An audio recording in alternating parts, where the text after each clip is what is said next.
Hi guys, welcome to the first episode of Strategies for Success, a series where I discuss a wide array of sporting tactics so that you can achieve strategical dominance over your opponents.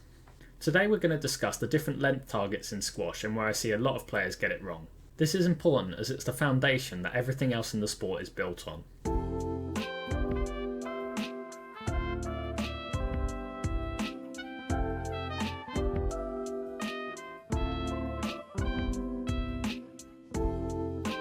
You may recognise this setup. It's very common to see someone put a shoe down at the back of the service box with a target. While this may seem like a good drill, a lot of people assume that this should be your basic length target and don't realise the true purpose of this shot. In reality, this is more of a dying length target, which should only really be used in specific scenarios which we'll go through later in the video.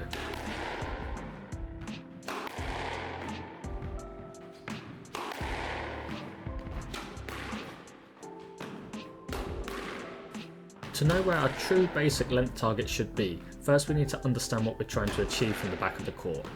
Our main objective should be to get on the tee, which therefore means we need to get the ball past our opponent to force them to the back of the court. In order to do this, we need to hit a much deeper length. An ideal target for this is to aim for the first bounce to land on an A4 sheet of paper in the back corner, or even to aim directly for the back wall nick. This makes it extremely difficult for your opponent to cut it off on the volley to maintain their tee position. As you can see here, while I'm not always landing the ball in the target, the shots are still all going nice and deep in the court.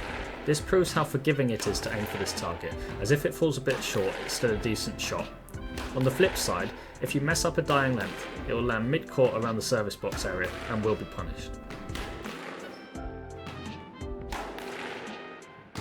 People's reluctance to go for this shot typically stems from the fact that they want to hit a winner with every shot, whether it's a dying length or a shot to the front, rather than trying to build the rally methodically and planning a few steps ahead. Better players, however, will mop these shots up and make you pay for it, as you're opening the court up too early for them. As I mentioned before, hitting this target allows you to control the middle of the court and prevents the opponent from dominating. I encourage you to watch top players play and see the percentage of times that they can volley the next shot after hitting the target versus when they miss the target. You should find that the only time that they can't volley after hitting the deep target is if their opponent's next shot also hits that target, in which case it's a battle of who misses the target first. On top of this, by aiming around the back nick area, sometimes you'll hit it and get a free winner as the ball will roll. This also makes the opponent frustrated and demoralised as they assume it was a lucky shot, whereas in reality it's not, as you were aiming for it.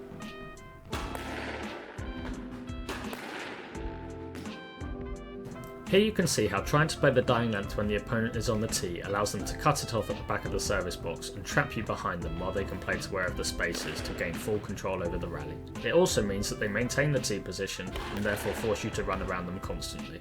So how can we hit this deep target consistently? The first step is to hit through the ball. The best way to learn this is with what I call the two-ball analogy. For this we line two balls up, one in front of the other. The idea is that when you hit a straight shot to the back, you should imagine that you're hitting another ball in front of the actual ball, and that you're trying to hit both to the same target with the same swing. This means that the racket has to move in a straight line through them both without deviating from its path. This means the ball shouldn't clip the side wall early and slow down in the mid-court area. Instead it should travel through the court all the way to the back target. Here's the same on the backhand side.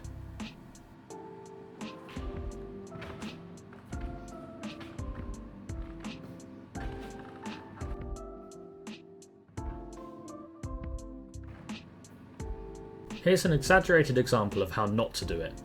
I'm slicing down the inside of the ball or coming around the outside of the ball, meaning that each ball would go to a different place. The ball will imitate the follow through, so by following through deliberately and with purpose, it will allow the ball to go deep into the court with purpose. We're often told to either hit high and soft or low and hard to the back of the court.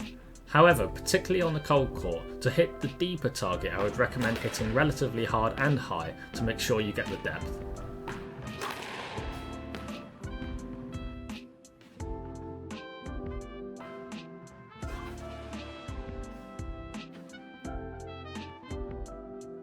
It's also important to note that the knuckles should be leading on the backhand and the fingernails on the forehand, as I mentioned in my Art of Ball Control series. The last tip I have for hitting this target is to use your swing to take you back to the tee with a smooth movement. Not only does this achieve our objective of getting in front of our opponent quickly and efficiently so that we don't waste any extra energy, but it also drags the ball deeper in the court as our body weight is transferring forwards through the ball.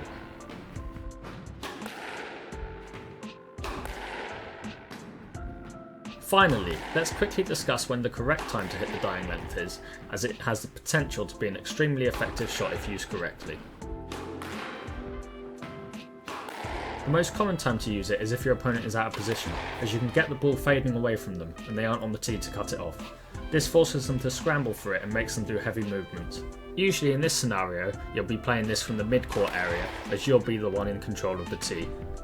You can also use the dying length if you have a bit of an angle after the back wall, as the opponent has to move off of the tee to allow you room to play the shot, therefore giving you enough space to hit into.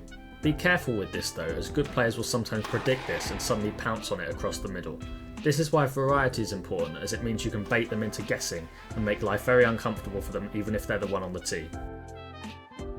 The last thing I want to mention is that winning the length battle by doing these things allows you to consistently take control of matches, as opposed to winning points individually with the odd good shot. This will translate to you beating better players more frequently and will ultimately level up your game.